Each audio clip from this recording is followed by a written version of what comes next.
Hey guys, I just wanted to share some things that I've been playing around with. Of course, I've been doing small projects really here and there, trying to get stuff organized, I guess, for when I have to move to the studio, the new studio. I do have an update for that, and I'll tack it on to this video just so that there's something to watch. It's not much, but it's just some work that we've been doing to get ready for the studio. So I have been doing some tinkering. If you guys haven't seen this book before, this is called Tinker Treasures, and it's by Elise Major. And she talks about, you know, different easy projects that you can do on a daily basis to kind of pretty things up. And so that's what I've been kind of doing. I consider that's what I've been doing really here and there, not doing a whole lot of crafting projects per se. I've been doing a lot of painting of things that I've purchased in the past and been meaning to paint, so I've been doing that, and I probably won't show those until I actually get into the new studio, just so that you can all see it together. So these are some not mason jars. These are jars, canning jars that I have sort of tinkered with. And I've shown this one before. The reason I'm showing this is because these are 3 bottles I purchased in a set of different sizes. And they're not mason jars. They are Imperial. I think that's what, or Imperial Crown. I don't know. I believe these are just a different brand of canning jar.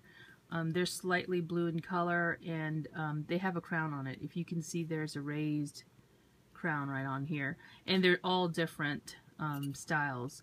So these have the glass top lids that you can see down into, and I think it's zinc or something like that, ring.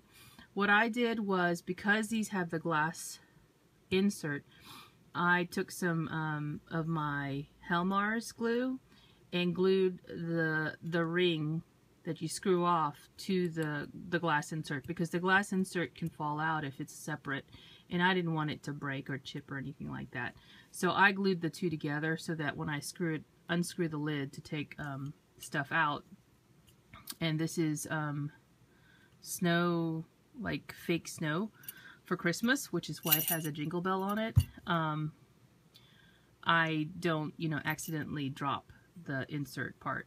And there's a spoon down in here, which has also got some of the same burlap twine around it. So that's just a simple update to this, and I've shown that before, but I also decided to do the taller ones, and this one has lavender, dried lavender in it, and you can see there's a spoon in there as well. These are like teaspoons I purchased from, you know, the thrift store, and then I took some of my scrap Tilda fabric, that's my favorite, and some lace, some little pink lace here, and created a flower, and then wrapped it around, and I just tore the fabric and then also wrapped the lace around, tied it here in a knot, and then stuck a little kind of rosette with a heart in the middle on here.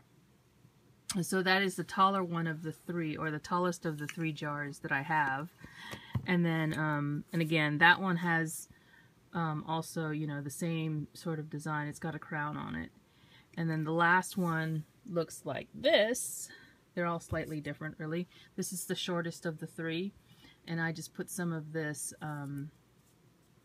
Chinese braid around the top of the lid. And again, all of the inserts are glued to the outer ring.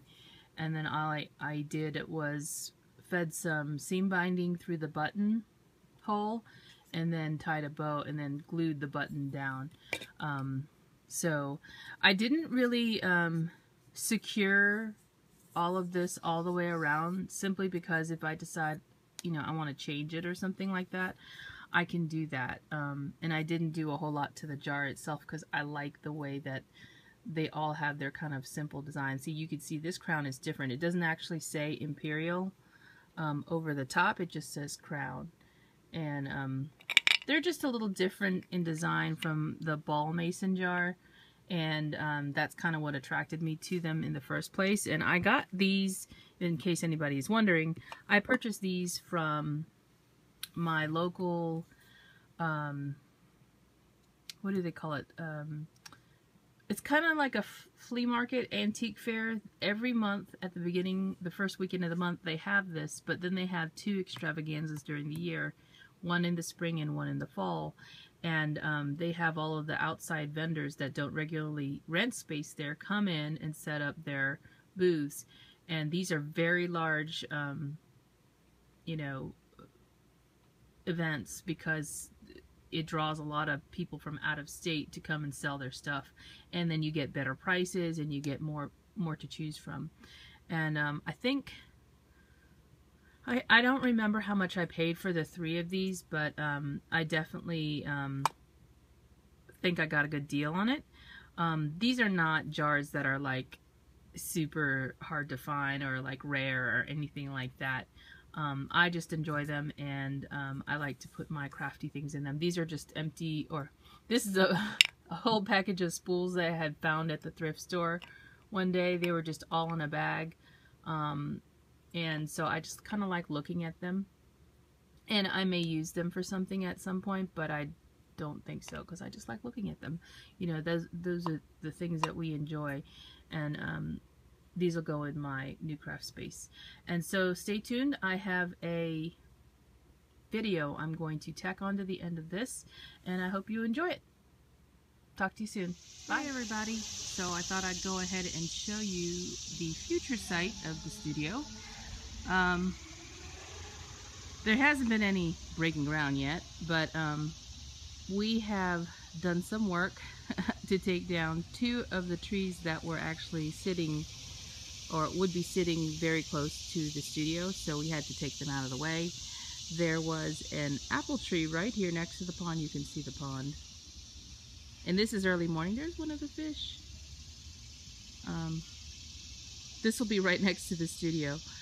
But there was an apple tree right here. It has never had apples, so I kept trying to tell my husband we had to cut that down. He liked it for whatever reason. So it had to go because it was going to be too close to the shed itself. And then right over here, there was a very large dogwood tree. And the dogwood tree looked beautiful.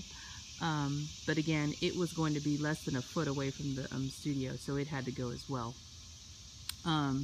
So we cut that down and have been cleaning up, well, that's the apple tree actually, cleaning up all of this mess that you see here. This is the dogwood tree, well, what remains of it in the yard. And there's the house. And you can see that we still have some more to cut up and put in the, what do you call it? Put on the curb for the people to collect. So that is just a brief look before the studio actually starts to get going. It's going to be from this video probably till middle of August, so about 2 weeks, 2 to 3 weeks from now, they'll start putting in some of the groundwork, which is going to be the electrical. My husband's shop is over here. You can see all of our yard furniture is now over here. That's a little back shed back there, but my husband's shop is over here. The electrical is going to run from his shop all the way back underneath the ground over to this side of the yard, and then it will hook into my electrical. So anyway, that's it for now, and I'll be back with more. Bye now.